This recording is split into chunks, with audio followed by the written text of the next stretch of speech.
A big shocker this week. BVI Airways announcing that it is grounded indefinitely and taking it even further by blaming the government for its obstacles experienced along the way. Now, that situation also resulted in several members or all of BVI Airways flight crew losing their job. Now, that leaves several questions to be answered. And one of those big questions, will cows really fly before BVI Airways gets to Miami?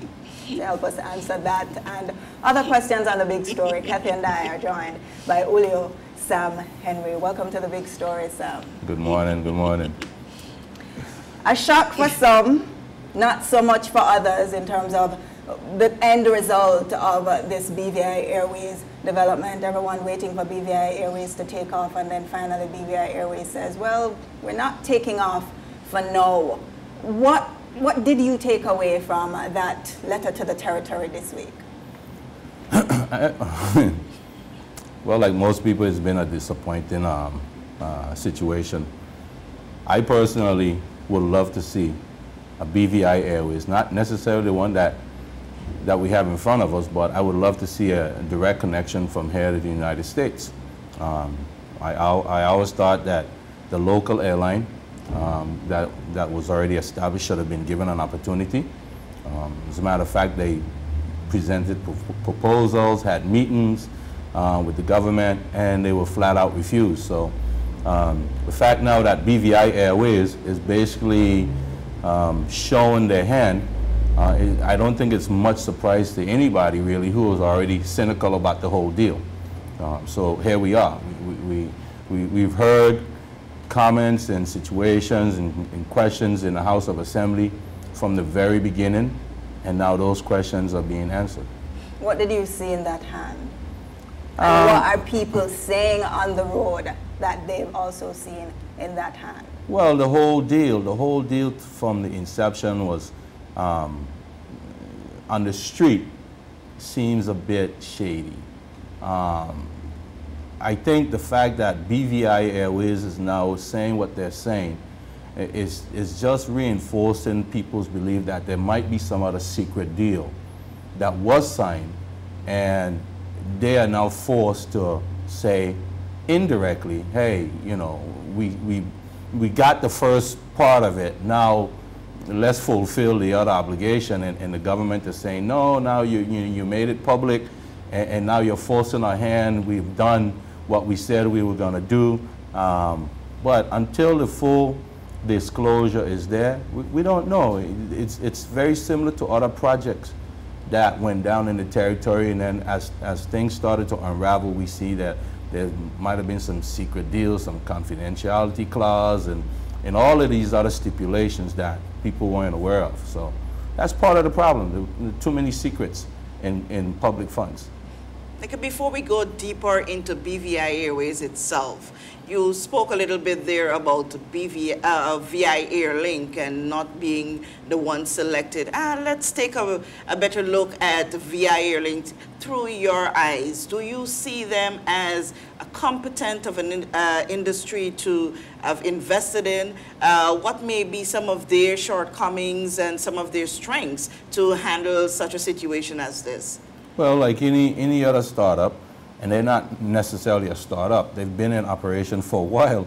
As a matter of fact, from what I understand and talking to one of the owners, they've already obtained license and permissions to fly to the United States.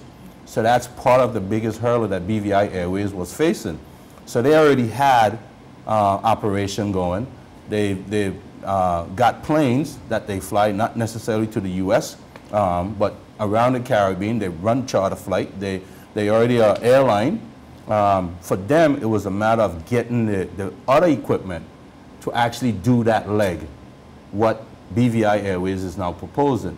So I think if the government was serious, I personally, if I was in government, if I was seriously considering BVI Airways, I also would have considered BVI Airlink and push the two at the same time, as to not seem favorable towards one or the other. I would push the two. You're talking about $7 million for one, then you could come up with $7 million for the other as well, and see who actually gets off the ground. I think it would have been a much better deal and value for money. But I think VI Airlink was already, I would say, 60% of the way there. You know, I don't see a whole lot of drawback from utilizing their services because they had already been established. Let's delve into the points that BVI Airways raised in that letter to the territory as to why it can't fly for now. And let's start with the big one, which is money. The government has given them, in total, $7.2 million, right? And I think it's a given in terms of what everyone thinks. They know that $7 million can't run an airline. So it was expected and is expected that BVI Airways would have garnered its investors, etc. It says that the government's announcement of this airport extension affected that. As it pertains to BVI Airways claims re-money, what do you think about that? It sounds, I've heard some people say as well, and this is a damning accusation, that BVI Airways seems to be trying to extort more money from the government. Do you think that this is the case, that they're unfairly trying to, you know, have the government fund the entire operations of the airline? Well, let's look at what BVI Airways has said. They need more money. Where is it to come from? Why does it have to come from and they are blaming the government. They are saying, you have to give us more money because the money that you've given us before, we have already used that in doing other things. That's part of the deal. That wasn't part of the deal. The deal was, here's the money. As a matter of fact, when you really think about the money and the way they were given the money was supposed to be subsidies. Meaning, it's like, you know, some places they pay people as they call seat fillers. You'll pay somebody to come to a concert, fill the seat to make it look like it's full. Yes. Well, it's almost the same thing there with this situation. This company is saying that we can, based on their study, I'm assuming they did a case study. They did all of the necessary work that analyzed the company and the production of the company and the profitability of the company. So they knew or had an idea of what the process would be in the first 3 years. It would take them 3 years to actually build awareness, so much that they will now start carrying the load of the people. So in between that time, the government will substitute or pay for those lack of seats over a 3-year period. That's what that $7 million was designed for. But in turn, somehow, somebody convinced the government, led by the premier himself, that just give them the money. Give them the $7 million up front. Unheard of. Unheard of. Whoever else we're subsidizing, whatever other airline, they're getting money based on the report that they give to the government at the end of whatever quarter. Last quarter we did this and we didn't do this, and this is the money that we would have made. The government pays that difference to guarantee those planes keep operational. So the fact that BVI Airways got the money up front, something is wrong with that concept, something is wrong with that process. And who do you blame for that? Government has a lot of people that they contracted and hired to be their eyes and ears, to be the professional in the industry, to give them proper advice. So at the same time, we have leaders who are lawyers and doctors, who are business owners. As a matter of fact, the governor at one time when he first came, praised them for their leadership in business. So there's no excuse. I'm not excusing anybody. Secondly, the other claim about conditions not being met at the airport, I find it to be baloney. We have LIAT, have the Super ATR. They carry up to, I would say, 90 people. When you think about all the, because it's like a 80-seater or something like that. Sometimes when they're full, you will have LIAT, you'll have another airline and another airline. Yes, I agree that we should be looking at extending or expanding our immigration entry. I agree with that. We should be looking at having more customs like you see in Barbados and things like that. I agree with that. But that shouldn't be a hindrance.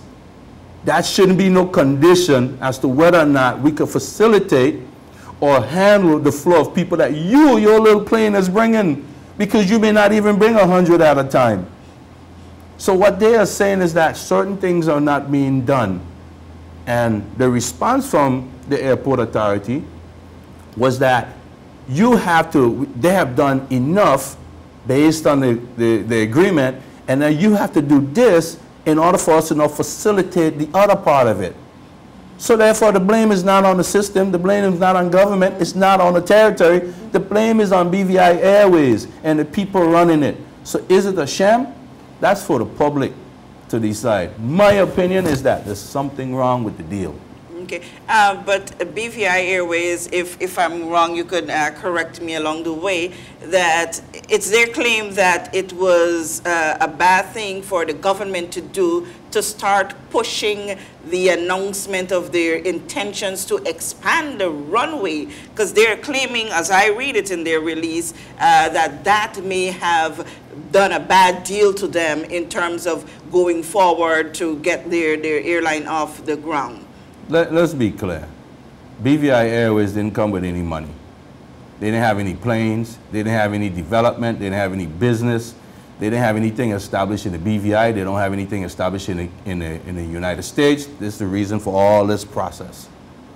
Trying to get license, trying to get office, trying to get this, trying to get that, trying to get money from the government. You come in with a business, you should have something. And you're asking for subsidies. And I just explained what subsidies are and what it's intended to do. So you didn't come with nothing, it sounds like.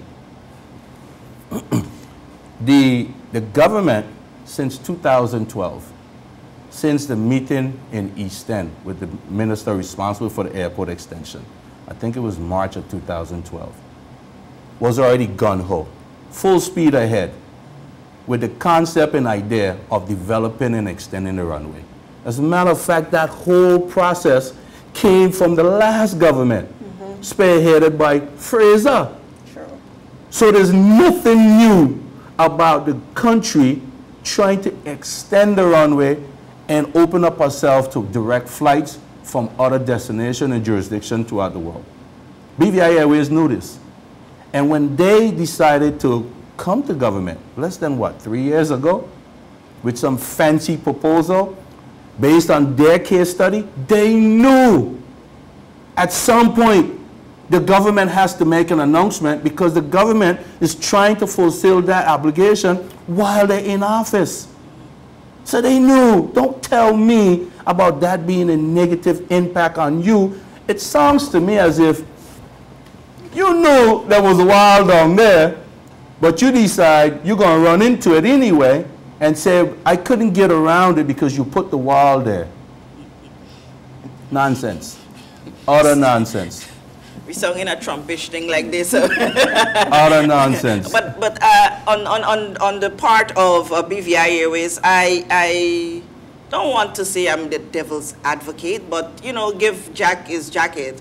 $7.2 million invested in the startup of an airline is chalk to cheese, as you would want to say. It is that they would have come in with some amount of monies, but in my estimation, the monies that they are looking for is so that they would not run insolvent in their bank that they would have, but monies to carry them forward and to ensure that they maintain with a level of profitability.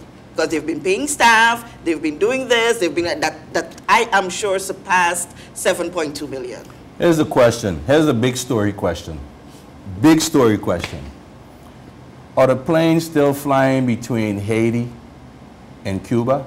Are they the same plane that are supposed to be flying from the BVI to Miami? Who's funding that? How are they paying for that operation? Where did that come from? When did that started? Under whose money and what process? And that is why I'm bringing that to you, that they may not have come into this empty-handed. Well, going back in, if I remember right, this story broke on a local newspaper that it was discovered after they doing some research on the U.S. websites and stuff that the planes are being chartered. Well, when did they acquire the plane? In order to charter them, when did that operation start? As far as I understand, it started this year, earlier this year. So did you have planes before this year? If you didn't have planes before this year, when did you acquire the plane? Under whose money?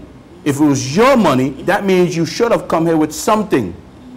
That means you should still have money, and all the subsidies is supposed to help you get to the next step. Not start your airline, not fund the operation of your airline, but help you in the operation of the airline, or the concept of moving people to the BVI. And that's not what the government has been trying to establish they've been doing? Well, the government give them money up front. Again, who negotiated that concept? What attorney general gave the government the green light to go ahead with that deal? Just take taxpayers' money, $7 million, and just give it to them.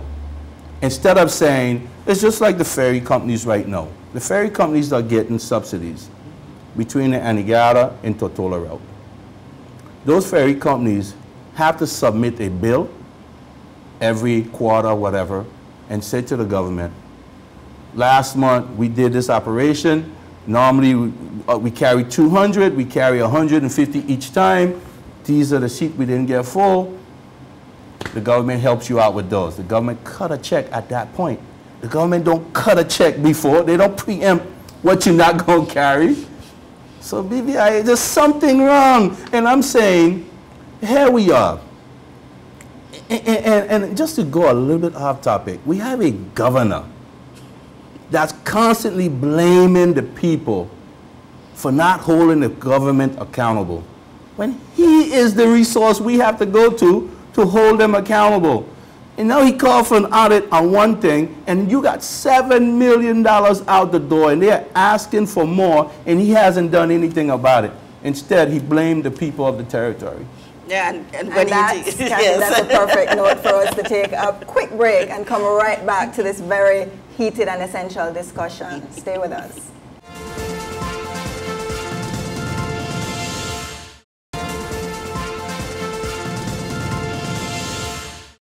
Welcome back to The Big Story. We have with us community activist Sam Henry, and we're talking about BVI Airways. What's happening? What's gone wrong? Why can't they take to the airways? Kathy. Yes, well, Sam, I hope I can walk the roads tomorrow after grilling you on this, but you know, we're going to be real on this topic. Before we go to the break, you said that the governor is blaming the people for not holding the government accountable for certain things. Now, when the governor takes certain actions, the people, because you just said that the governor should be the one taking certain actions, going after certain things, but when he takes actions as he sees fits in the interest, as he says, of the people jump on his back, call him racist, says he is colonialist, he is this, and he is that. So what it is the BVI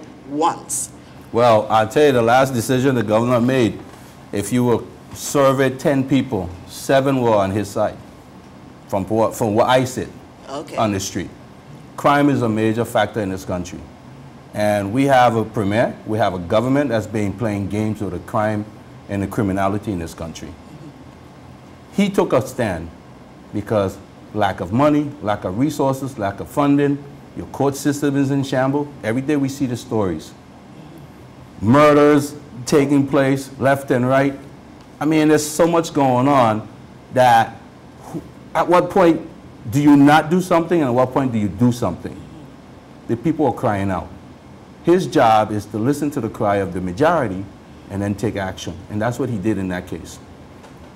In the case of BVI Airways, the case of what he just did with ordering or writing a letter to the Auditor General now to do an audit on the wall.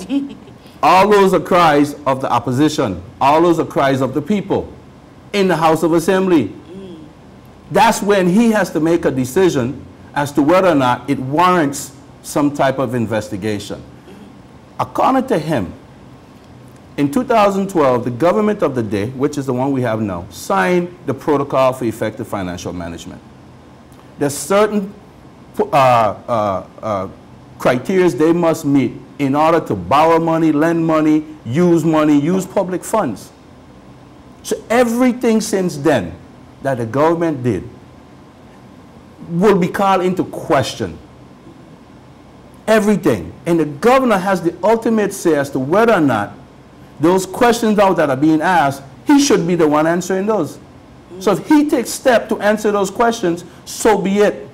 That's the check and balance we have in the system that we have. I don't know why people keep fooling themselves, and somebody gonna criticize me and say I sound like a slave. No problem, I can take the heat. We are a colony. We are a colony, and some of the same people in government voted or were part of the constitutional review and give us the constitution that we got now. If you wanted constitutional change or advancement, you should have asked for it when you had a chance then. If you want it now, why are we waiting and delaying the process? Why ain't Dr. Smith pushing the agenda? Now, Kathy, I'll give you a little background. In 2012, when Mr. Billingham, William Billingham, came here to sign the same protocol, I was invited in that room. I was doing a show called Speak Your Mind. And as a media personality, or talk show host, or whatever you want to call me, thank you, I was invited. I got in the room with a bunch of media people, smart people, but none of them are from the BVI. And all of them were afraid to address whatever concerns they had for some reason. I understand some of those reasons. I understand the fear, because the fear is real. The person in charge of the meeting said that all the media could only ask one question. One question is what they said. Mr. Doug Wheatley was sitting right next to me. I got up and asked Mr. Billingham 2 questions. One related to our children born here in the BVI, and I firmly believe what child is born is where he's from. And we should fight as a territory, get in our constitution that all children who are born here that we decide to raise and bring them up in this country, they belong to us. We should treat them like locals and citizens. He gave me an answer on that.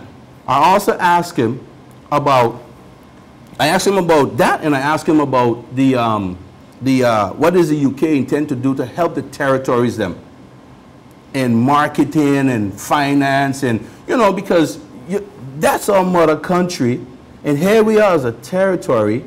We're struggling in the world to fit in and do the right thing. They should be giving us a lot more support. So my point is that he answered to me, Billingham said, on the case of children born here, that what you see happen in the territories is the local government responsible for advocating for change. That's what he said, despite what the British Nationality Act said. Each destination, each country can advocate for what makes sense in their country, and it could be considered.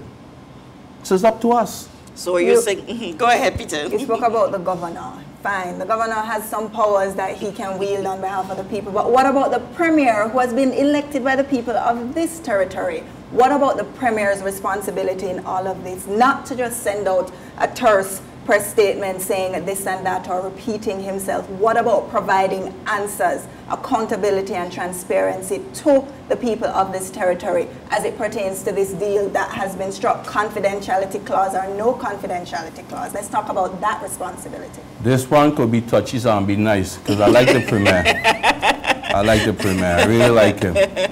I think he's a good guy, but I think he's in the wrong business. The premier's in the wrong business. The premier, and I ain't excusing him, because they used to try to excuse Mr. O'Neill, said sometimes he was sleeping, but he used to hear everything that went on in the meetings.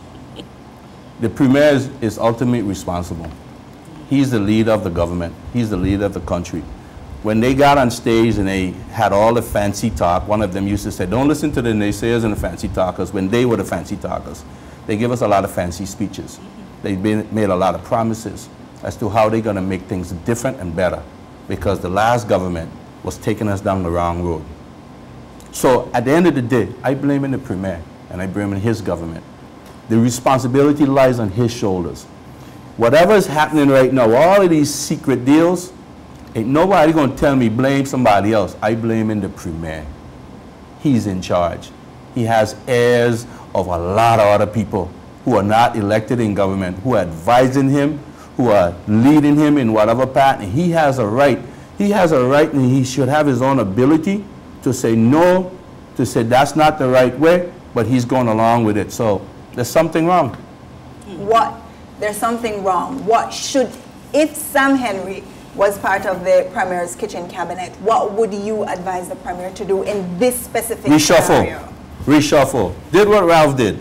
Ralph O'Neill did some change in 2008, 2009, 2010. He changed up portfolios. He took some from some ministers. Reshuffle, if that's what it takes, because that's how you show your strength. If people are not doing what they're supposed to do, they're causing you and causing the territory a negative impact. Because listen, what is happening now is not just, you know, sometimes people, even the politicians, blame the media and say, we got to be so careful what we say and what we say because the world is watching. And we're watching the world too. And but they don't hold themselves accountable for the things that they are doing. Which the media has a right to tell the people and highlight, because that's just the job of a journalist. So yeah, reshuffle and make some changes in cabinet. We've heard calls already from some close confident. Even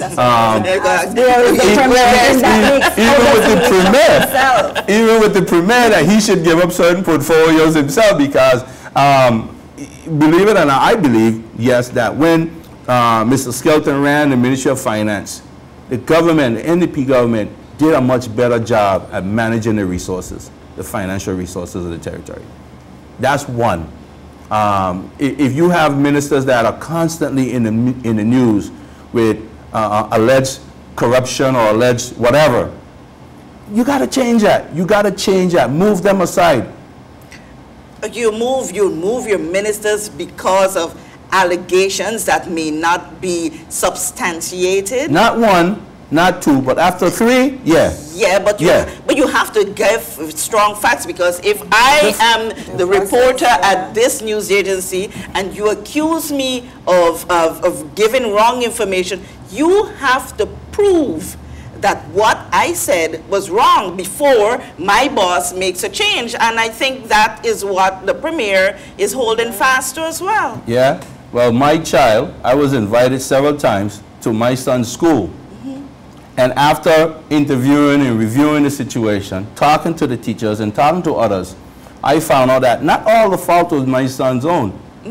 But yes, there were some issues with him. And I made a change. So don't tell me the facts are not there.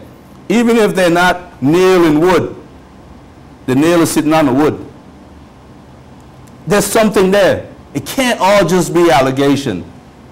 Okay, but you said you like the Premier, you respect the Premier, but you share that opinion also that he should give up the portfolio of Minister of Finance? Of course, without a doubt. And you are confident that Minister Ronnie Skelton is the person that can handle it? Much better business person than Orlando Smith. Much better business person and being an accounting person is two different things. But given you said earlier that Minister Skelton did an excellent job back in the challenges that the territory is facing now are no way close to those that we had back then. So are you still confident that Minister Skelton is the person? We had similar challenges and he did well. He's a much better person to handle the finance. He has more strength. I think he knows when to put a stop to it, to stop to the waste, to the unaccountability. But at the end of the day, they're still part of a group. They still sit in cabinet together. They still have the discussions. So they could still have influence on each other. But I think at the end of the day, the Premier is the boss. Yes. He is the boss. And he makes the decision one way or the other. So. Is BVI Airways one of those straws that's going to break the camel's back at the next general election for the NDP? Not just that. It's just the whole, yeah, you take the bucket and you throw it out, there's a lot of things in it. You know, it's one of those things. And the Premier, no, this is really the test to see, you know, really and truly, because again, we haven't really, I don't think we have gotten all of the real information. There's some secret deal somewhere. There's something that we weren't told about the deal. And that's the reason why BVI Airways will have the audacity to go forward and say, we need more money. We're going to lay people off. You know, that's, you're holding a shotgun over somebody's head.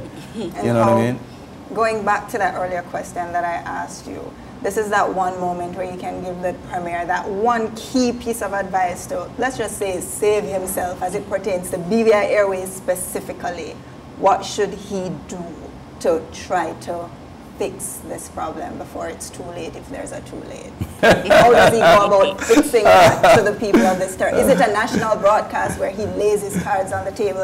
Is it that he stands up in the House of Assembly and says this and that and rips BVI Airways to shredder? What is it that can save face as it pertains to this BVI Airways debacle? Well, assuming he's telling the truth about the deal, he's already done what he's supposed to do. He came out and he said that we have given you all the money that we promised. We have met all the criteria that you put forward, so fly. Now, the next thing is court. The next action is court one way or the other. But I don't think the government, if they don't have any binding contract, any binding agreement that say it was an investment and you promise, or, you know what I mean? If there's nothing concrete to hold BVI Airways accountable, that's money gone out the door again like every other project. Actually, there are. The agreement has several termination clauses, and then remember there was that addendum, so we don't know what changed. But is it in favor of the government? Because, you know, sometimes the government of the Virgin Islands get involved with deals where the final court of jurisdiction might be United States instead of our own commercial court. It's written by the people who are doing the proposal. Airways, yes, it is. So how can you win in a situation like that? They're writing the contract, you sign into it. We have Honorable Julian Fraser, who's been a very quiet mouse here in this old BVI issue for quite some time, until a few days ago when he decided to give a response. In essence, when reading what Honorable Fraser said on his Facebook page, I'm gathering that he is of the opinion that for an airline signature to a territory to fly and be commercially viable, giving them money is nothing strange. He's alluded to other islands that have been doing it and are doing it. And so what do you take of this stance by Honorable Fraser?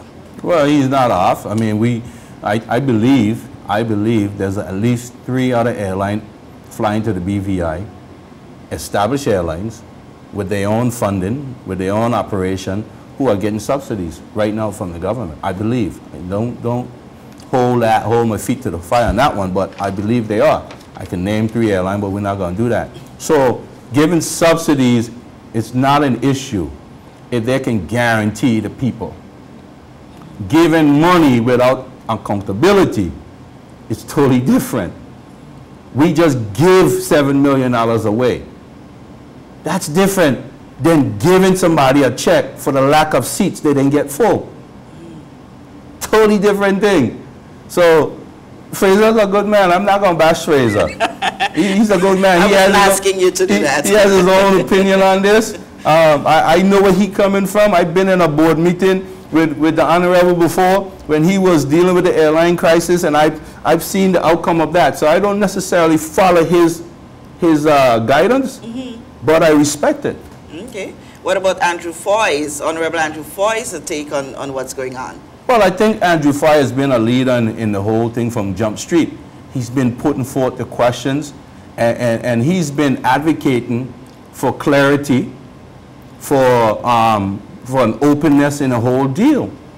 You know, I just wish that he would be a little bit more consistent, because he has flip-flopped once or twice on some of the information, and now he's back on track. But from the very inception, I mean, you can go and look at the House of Assembly meetings and minutes, and he's been advocating for clarity. Let's be clear what's really going on. Why would you give this money away just so? Up front, who are the people, who are the shareholders? Where are they coming from? What's their basis for this proposal? Where's the planes coming from? The company that they supposedly leased the plane from, who is the shareholders in that company?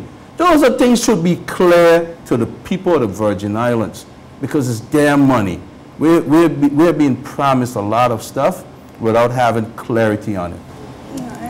Julio Sam Henry, thank you very much for joining us to discuss this big story on The Big Story. All right, that's it for The Big Story for this week. Julio Sam Henry there telling us or advising the Premier to take BVI Airways to court to get its money's worth. That's it from The Big Story this week. Check us out on Facebook, YouTube, and of course, jtvlive.net.